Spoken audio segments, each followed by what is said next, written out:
പക്ഷെ അത് എൻ്റെ പൊന്നുമോൻ്റെ ജീവൻ എടുക്കുമെന്ന് ഞാൻ ഒരിക്കലും കരുതിയില്ലടാ മനോഹര.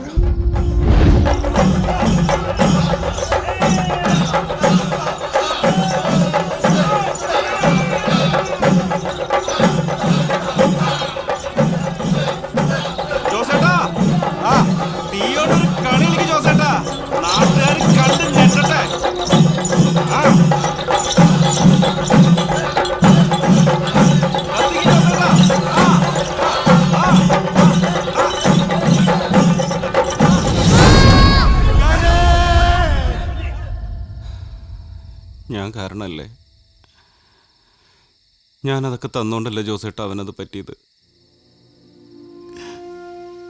എല്ലാറ്റിനും എന്നോട് ക്ഷമിക്കും ജോസേട്ട.